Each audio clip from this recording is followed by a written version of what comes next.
1 hour later.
Jacket po, pakitanggal lang po.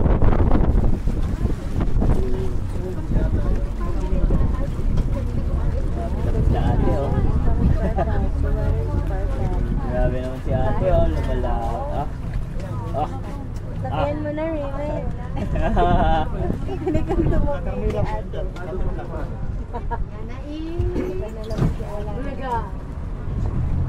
Mabalik na ba? Ang alawa po, ikalangin lang po yung panganya sa ibang side. Kung hindi po makaya, yung isang kamay, pwede nyo pong ipasok sa loob.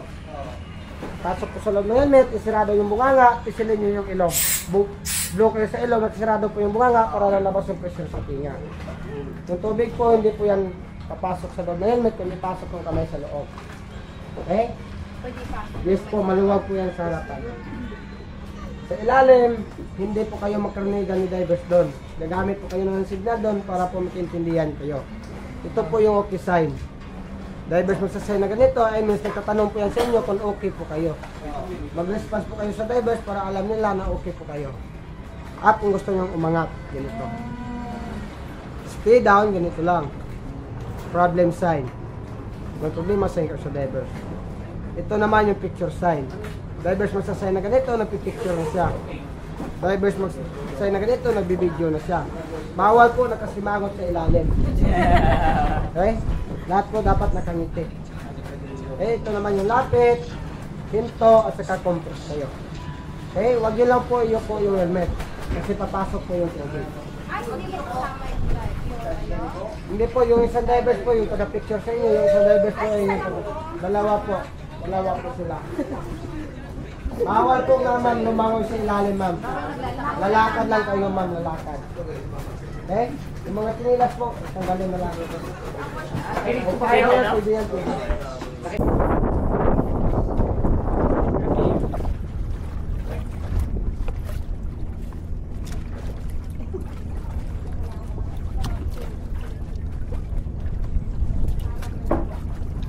Sinapat ka naman dyan sa kapaligos.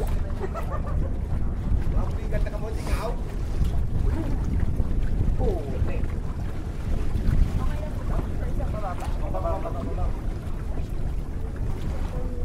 Lagi mo tatandang hawak ko buhay.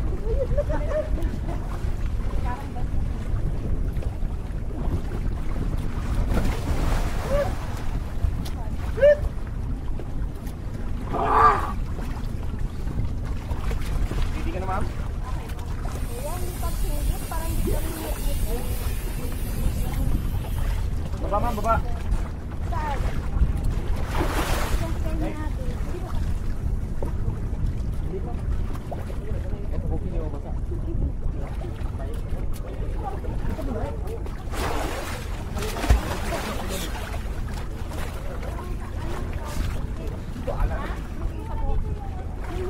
Lalungkot. Right, may kakao, pwede naman eh. Huwag mo matagalin na. Inuuto ko lang.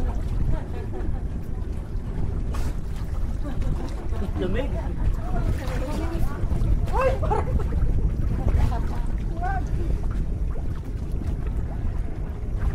Okay, okay. Ako na yung huli para kasama ko yung driver. Balik na dati, yung huli na Grabe naman. Okay lang. Iahon niya na ako agad.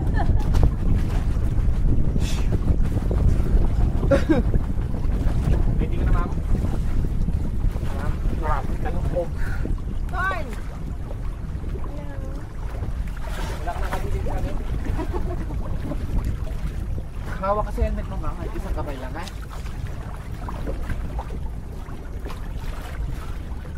Hawak ma'am, hawak, hawak.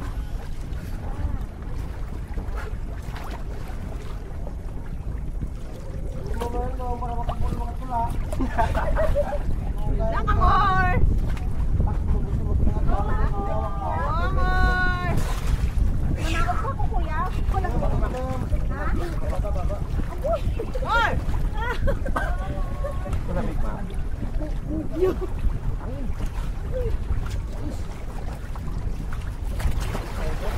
Hindi ba kalaglo?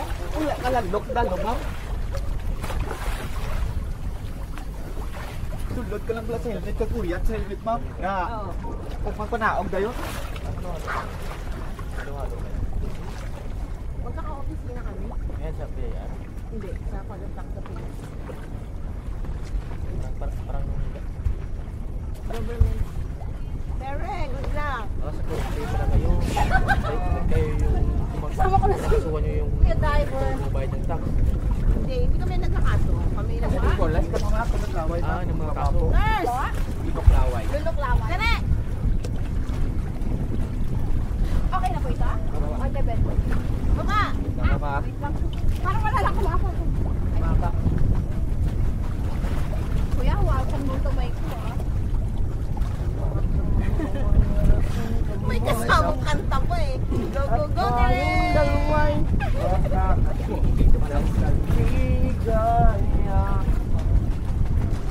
Tawan ng mga salita. Sa gidli, ano ma'am? Gidli. Gidli. Sa gilid. Gilid ka ma'am. Para may kaya ng kasama mo. Ano pa?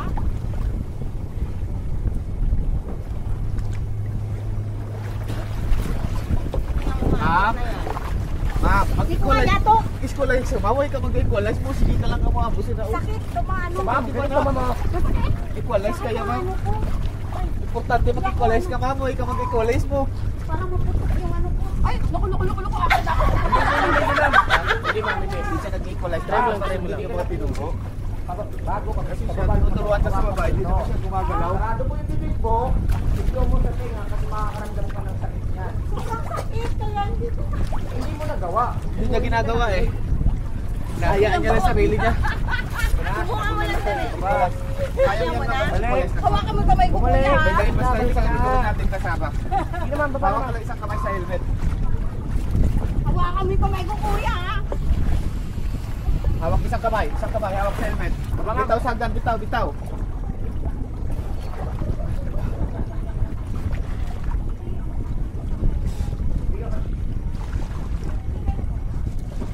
Bakit pala?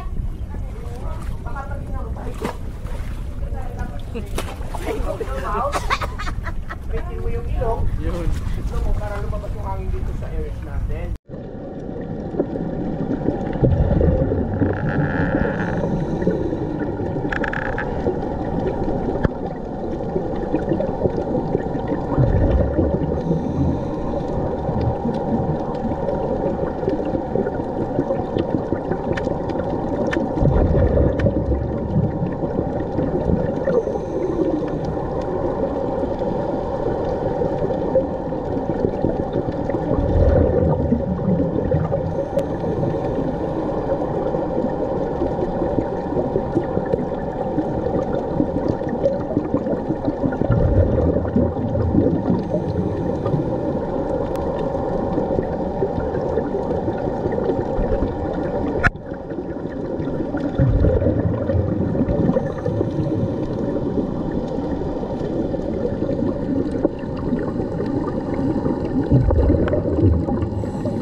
That's amazing. So, sa unang round mo, yung staff na yung susundan ninyo para ikutan nyo yung area kung saan kayo maglalaro. And then ituturo din namin kung paano gamitin o paano i-drive ang jet ski natin. So doon po sa area, may mga flag po tayo nakalagay doon. Ito mga flag natin, kulay pula po ito. And then hugis bilog yung area natin. So doon po sa area, bawal po tayo mag-cross sa mga flag. Bawal din tayo mag-counter-clockwise. Pagka natin lahat ang flag doon sa area, one direction na tayo, one direction na po tayo. One direction na po yung daan natin. And then bawal din tayo makipagtanira, makipaghabulan sa mga jet ski doon sa area. Tagalog kayo sir o English? Tagalog. Oh. Chinese. Chinese yung isa. Ni hao ma. Kasi baka iba kasi hindi makaintindi ng Tagalog ng English. Kaya nakalimutan ko kasi tanongin kayo na English o Tagalog. Yung Chinese, Chinese? Oh. Okay naman. Sunsod din ha, sunsod din. Okay ma'am, bawal po tayo mag-racing o mag-karera. Then bawal din tayo ma'am makipagpuntutan o makipaghigitan. Distance lang po tayo always, distance 10 meters or mag 10 meters from the other jet ski na area all the time. And then bago natin gamitin yung jet ski ma'am sir, i-check na muna ang body ng jet ski kung may damage siya o wala. And then after natin gamitin, i-check din natin ulit. Halimbawa ma'am sir, after nyo ginamit ang jet ski, sa damage yung jet ski, kayo po ang liable magbayad sa damage ng jet ski. Yung jet ski namin is wala po siya insurance. Kaya may rules talaga tayo na dipuro natin, check yung jet ski. To make sure na yung jet ski na ginagamit ninyo is wala po siyang damage. Okay? So pagkatapos ng oras sa dun sa area ma'am, tatawagin ang kailangan staff, pabalik dito sa platform. So regarding naman sa mga damages or charges, para aware lang po tayo just in case. Ito yung mga part ng jet ski na pwede ma-damage or maaaring ma-damage just in case. At ito yung amount ng mga damages. Lahat ng part na ito ma'am sir, ay sa labas po ng body ng jet ski dito sa loob. Console. So ibig sabihin na po, ang cause po or dahilan pagka-damage ng jet ski natin is yung Track or slide. pagpanggaan sa bawat jet ski doon sa area o yung pagkikitan. Pag hindi naman po yung mangyayari, so hindi naman po 60,000. ma-damage yung jet ski natin. Kaya may mga rules na dapat sundin para maiwasan din natin yung mga aksidente o mga damages. Okay po sir, ma'am. And then bago natin, pag kayo na po magdadrive, balance na po tayo ulit time. Huwag po natin hayang tumaob po kita o ng jet ski. Kasi once na tumaob yung jet ski, may posibility din madadamage sa loob ng body ng jet ski, yung mga electrical wiring ng jet ski natin. Kasi napasukan ko ng tubig, so yung tubig na nakapasok sa loob ng body ng jet ski, yun po ang pupos ng corrosion o sunog sa mga wiring ng jet ski. So para maiwasan natin to, balance na po tayo ulit time. Pag halimbawa tumagayad yung jet ski sa kaliwa, kakanan na po yung katawan natin. Kumbaga, kontrahan natin yung tagilid ng jet ski. Pero pag pakiramdam nyo ma'am sir, yung jet ski is tumagilid na talaga, parang nataot na, kasi tagilid na talaga. Bitawan natin yung jet ski, pahulog tayo sa tubig, tubig mo yung babagsakan natin. And then may life is man tayo, lulutan naman tayo agad-agad. And then agad-agad naman tayo punta ng marshal namin para tulungan natin sa jet ski na nagamit ninyo. At least, iwasan natin yung taong tumako para maiwasan natin yung sulog sa wiring ng jet ski. So, yan lang po ma'am sir, may tanong po tayo, mga katanungan po. Wala naman? Kasi pag wala kayong matanong sir, ma'am, wala din ako sagot.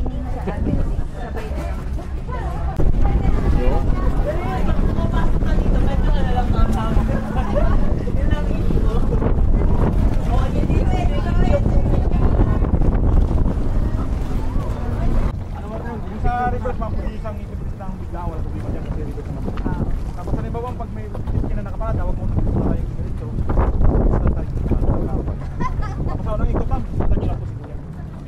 Yan po, sundan nyo po. Okay ma'am? Okay po. Okay po. Sir. Start na po ba? Hindi. Mag-adjust.